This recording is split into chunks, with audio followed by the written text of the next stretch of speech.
B C D E វីតាមីនទាំង5នេះបើសិនជាអ្នកទាំងអស់គ្នាមាននៅក្នុងរាងកាយគ្រប់គ្រាន់ណាគឺស្បែករបស់យើងអត់ងាយចាស់ក្មេងជាងវ័យហើយមួយទៀតគឺសុខភាពល្អមកមួនទៀតទី1គឺតកតងជាមួយនឹងវីតាមីន A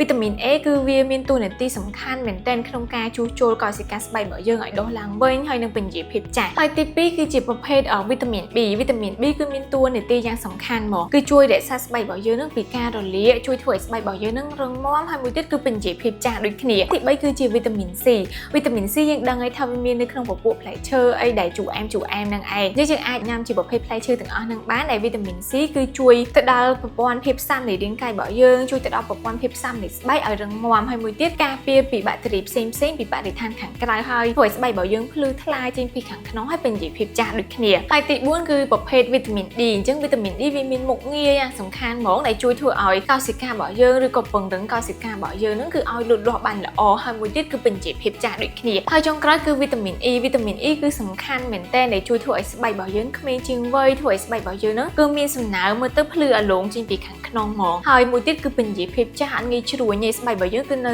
តឹងហាប់ណែនល្អខ្លាំងមែនទែនអញ្ចឹងដើម្បីឲ្យរាងកាយរបស់យើងមានវីតាមីនទាំង5នេះគ្រប់គ្រាន់ណាយើងអាចបន្ថែមវីតាមីននេះតាមរយៈម្ហូបអាហារត្រីសាច់ឬក៏បន្លែដែលយើងញ៉ាំជាប្រចាំថ្ងៃបានដោយសារតែយើងមានវីតាមីននឹងគ្រប់គ្រាន់ស្បែករបស់យើងក្មេងជាងវ័យសុខភាពមាំទាំចេញពីខាងក្នុងហើយក្មេងជាងវ័យទៀត